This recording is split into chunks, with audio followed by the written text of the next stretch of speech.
वो monsoon budget नहीं, पूरा एक साल का बजट था। जिस तरह से इनका बजट कुर्सी बजाओ बजट था, उस निराधार था। आज जीएसटी की बात कहें, उस कोरोना काल में असंगठित संगठित कामगार में मजदूर यूनियन से आता हूं। जो पथ से पैदल चलकर जो मौतें हुई है, जो आंकड़ा नहीं है सरकार बताए, आप देखी होंगी। ये बात किताब कलम कॉपी, जो शिक्षा फ्री होना चाहिए, एजुकेशन फ्री होना चाहिए, उसमें भी 28% जीएसटी। नाकाब दिखाए कि मैं बहुत, अब अटल टर्मिनल गिर रहा है और जितने रोड हैं 13 किलोमीटर में 13 गड्ढे हो गए। राम गमन यात्रा जो बना, वहां इतना गमन हुआ है कि राम गमन पथ यात्रा में 13 छेद हो गए। तो विकास कहाँ हो रहा है? वो तो गड्ढे में जा रहा है, वो तो टपक रहा है विकास। विकास रोज गिर रहा है। यानी एयरपोर्ट टर्मिनल 1 गिरा, जबलपुर एयरपोर्ट गिरा, रोड गिरते जा रहे हैं, धंसते जा रहे हैं, पुलिया गिर रहा है, पुल गिर रहा है। पूरे बिहार में 13 पुल एक हफ्ते में, पहले पानी में। दिल्ली में आप देखे होंगे टर्मिनल 1, जबलपुर एयरपोर्ट, कई एयरपोर्ट गिर गया। आप देख रहे हैं एनसीआर समाचार, खबर भी असर भी।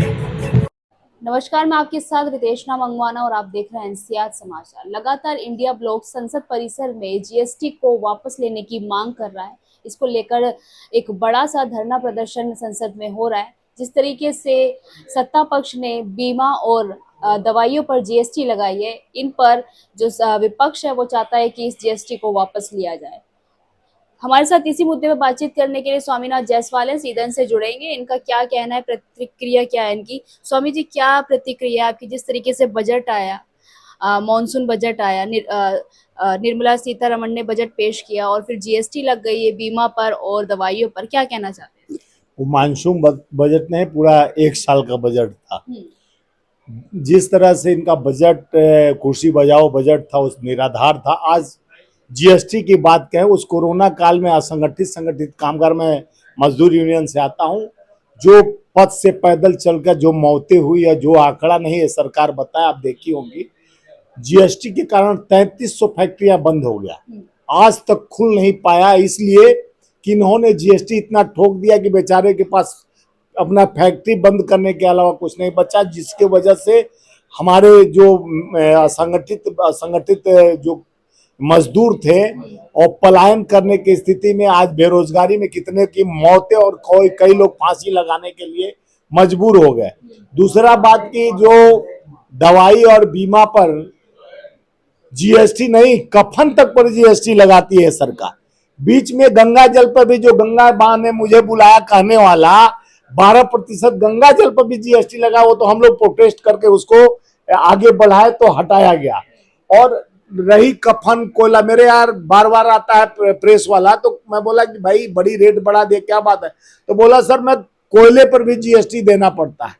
तो ये सरकार दवाई, आप देखे होंगे दवाई जो जीवन का ये है, और सबसे बड़ी बात किताब कलम कॉपी, जो शिक्षा फ्री होना चाहिए, एजुकेशन फ्री होना चाहिए, उसमें भी 28% जीएसटी है। ये हम लोग 1 जीएसटी की बात करते थे, 1 जीएसटी की बात, ये अलग अलग पार्ट में खाने पीने, दूध पनीर खोआ और तमाम दाल तेल सब पे जीएसटी लगा दिया। तो लोग इसलिए तृप्त परेशान है। आज हमारा इंडिया गठबंधन, इंडिया ब्लॉक के लोग इस पे बंद करने के लिए, हटाने के लिए जो संकल्प राहुल गांधी जी के नेतृत्व में लोग चाह रहे हैं कि देश के इस तंत्र को, जिस तरह से 254 लाख करोड़ कर्ज तो हो गया, लेकिन देश का जो मुद्दा था वहीं का वहीं खड़ा है। पेपर लीक, सरकार लीक, सड़क लीक, मंदिर लीक, पार्लियामेंट लीक, ये कितना लीक होगी सरकारों में? लीक वाली सरकार जिस तरह से देश के तानाशाही व्यवस्था से, जिस तरह से गरीबों के पेट से दवाई और किताब और पोथी पर भी ये जीएसटी लगा देने वाली है सरकार, इससे बड़ा क्या हो सकता है देश का? गडकरी भी आईना दिखा रहे हैं, 18% जो जीएसटी लगी है स्वास्थ्य बीमा पर, दवाइयों पर, वो भी कह रहे हैं कि इसको हटाया जाए। देखिए नितिन गडकरी जी, सीएजी के रिपोर्ट के आया था 1.25 लाख करोड़ 1 किलोमीटर रोड बनाने के। मान लिए नितिन गडकरी जी जिस तरह से रोड का बहुत बड़े नाकाब दिखाए कि मैं बहुत, अब अटल टर्मिनल गिर रहा है और जितने रोड हैं 13 किलोमीटर में 13 गड्ढे हो गए। राम गमन यात्रा जो बना, वहां इतना गमन हुआ है कि राम गमन पथ यात्रा में 13 छेद हो गए। और जो रिबन मोदी जी का देखिए, 14 दिन के 9 जून के बाद से 14 रेल एक्सीडेंट इधर बीच हो गया। उसके पहले जीएसटी को लेकर सरकार कहती है कि ये राष्ट्र हित के लिए, देश हित के लिए लगाया जा रहा है। देखिए, जीएसटी आप इनकम टैक्स लेते हो, सेल टैक्स लेते हो, जीएसटी भी ले रहे हो, जीएसटी का कोई हिसाब होना चाहिए। आप बेरोजगारी पर कोई चर्चा नहीं करते हो, नौकरी नहीं देते हो। 35 लाख रेलवे में नौकरी खाली, पूरे संस्था में नौकरी, 2 करोड़ का वादा करके सरकार आई थी।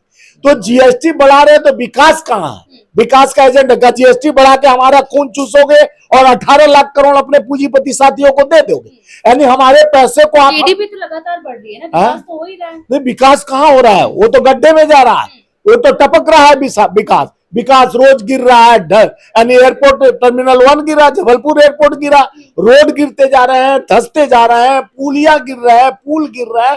पूरे बिहार में 13 पुल एक हफ्ते में पहले पानी में। दिल्ली में आप देखे होंगे टर्मिनल 1, जबलपुर एयरपोर्ट, कई एयरपोर्ट गिर गया। तो इस तरह का बेहिसाब इस तरीके से संसद में लगातार हंगामा मचाएगा तो कैसे देश चलेगा? कैसे जो है कानून? संसद किस लिए बना है?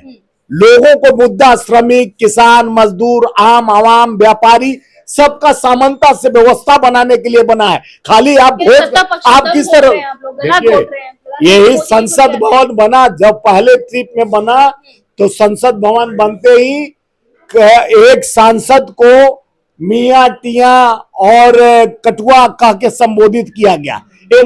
ये महिमा गान करने के लिए संसद भवन की, श्रमिक, किसान, मजदूर का काम करने के लिए।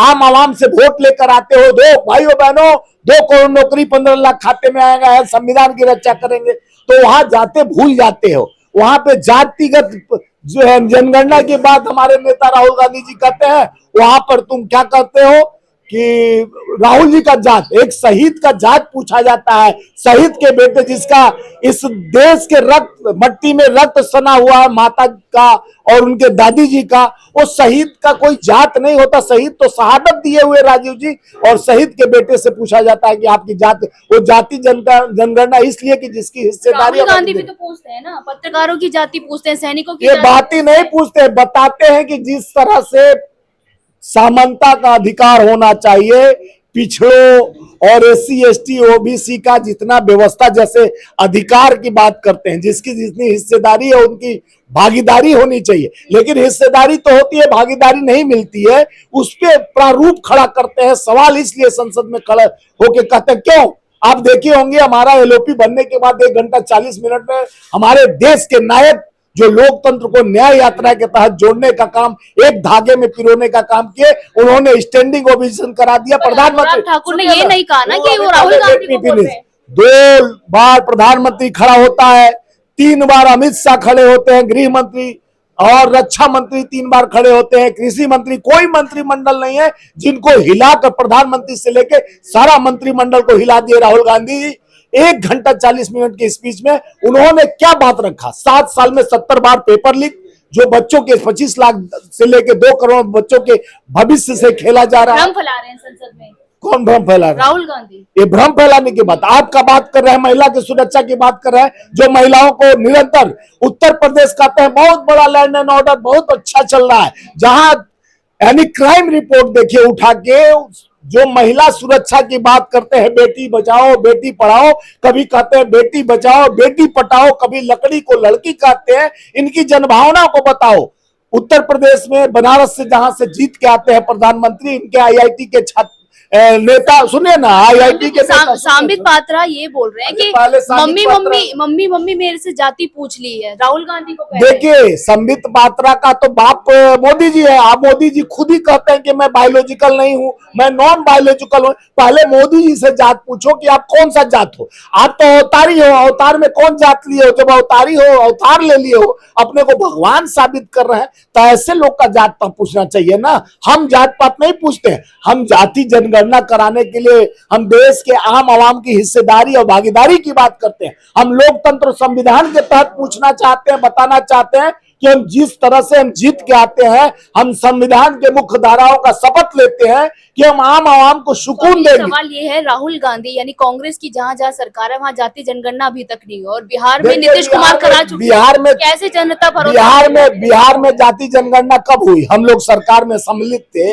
तभी जाति जहाँ जनगणना सरकार हुआ। है वहाँ क्यों नहीं हुई अभी? तो हो रही है भाई, हम लोग जहाँ है वहां लागू कर दिए थे, छत्तीसगढ़ में थे तो वहां शुरू कर दिए थे। हर जगह होने वाली है जाति जनगणना, हमारा मुख्य उद्देश्य है। हमारे न्याय पत्र में था, देखिए हम दो नौकरी की बात कहे थे, 35 लाख आते सरकार देंगे, महिलाओं के खाते में 8.5 लाख खटाखट खटाखट, हमारा जो व्यवस्था था उसके अनुकूल। देखिए हम तेलंगाना में 2 लाख तक किसानों का लोन माफ कर दिए, 1.5 लाख करोड़ हम लोन माफ कर दिए। आप हमारा मंसूबा तो जनता के विश्वास को जीतने के लिए नहीं है, काम करने के लिए। हम नेम प्लेट की राजनीति नहीं करते हैं। जैसे नेम प्लेट पूछा, विजय कुमार बिष्ट है उत्तर प्रदेश के मुख्यमंत्री, और वो बिष्ट जी अपना को भगवाधारी कहते हैं कि मैं योगी है। देखो साधु संत का वो जात नहीं होता है, जात में पूछे साधु का, पूछ लीजिए ज्ञान। तो कैसा साधु है जो अपना ठेले वाले खुमचे वाले आम गरीबों का टेम्पलेट पूछता है। अगर अमीर के है, अरे सैयद के बगीचे से मनोज ला के आम बेचता है तो सैयद के बगीचे से आम आया, मनोज बेच रहा है तो खाओगे, ये नहीं पता करोगे कि सैयद के बगीचे से लाया कि नहीं। तो नेम प्लेट लगाने की बात करता है, खुद ही बताओ कि तू सैयद के बगीचे से खा रहा बेच रहा है मनोज, तो तुम्हारा पवित्र हो जाता। तो पहले जाना, जिसकी रही भावना, जैसी हरी मूरत देखे तीन तैसी। भावना प्रबल होना चाहिए। देश के जो जीएसटी की बात आई, जिस मुद्दे पे आप आई है, वो जीएसटी हमारे देश के कलंक की तरह है। लोगों का रोजगार बंद कर दिया, बेरोजगारी के अंतिम सीमा पर जो छोटे छोटे मिडिल क्लास के रोजगार थे, ये बड़े पूंजीपतियों को लोन माफ करने का एक बड़ा संस्था बना दिया है जीएसटी, कि लूटो और छूटो, यानी लूट लो गरीबों का और छूट कर दो अमीरों का। यह अमीर और पूंजीपतियों का जिस तरह से सरकार बनी हुई है, इनके खिलाफ राहुल गांधी जी निरंतर लड़ते आ रहे हैं और न्याय की लड़ाई लड़ रहे हैं। अन्याय जब जब होगा देश में न्यायपालिका के लिए, न्याय का बेटा जो शहीद का बेटा है वो लड़ेगा, चाहे उसको गाली दो, चाहे जात प्रभाव हो, चाहे पर्सनल अटैक करो। राहुल गांधी जी डरने वाले नहीं है, न डराने वाले हैं, क्योंकि हम सत्य अहिंसा के पुजारी हैं। हमारा हथियार बुरा मत सुनो, बुरा मत कहो, बुरा मत देखो, उनका हथियार है हिंसा हिंसा हिंसा। हिंदू मुसलमान मंगलसूत्र मुजरा, इसी में फंसे रहेंगे, देश को तुम गुमराह करते हैं। और देश न्याय पर चलता है, संविधान पर चलता है, लोकतंत्र के उस ढांचे में मंदिर में बैठ के हम किसान की बात नहीं करेंगे, मजदूर की बात नहीं करेंगे, हम आम आवाम की बात नहीं करेंगे, हम तो मुजरा सुनेंगे। ठीक है, हमारे साथ स्वामीनाथ जायसवाल थे। 18% जीएसटी को लेकर जिस तरीके से इंडिया ब्लॉक संसद में धरना प्रदर्शन कर रहा है, आगे क्या होगा? क्या सत्ता पक्ष 18% जीएसटी स्वास्थ्य बीमा और दवाइयों पर हटाएगा या नहीं? मैं आपके साथ रितेश मंगवाना और आप देख रहे थे एनसीआर समाचार।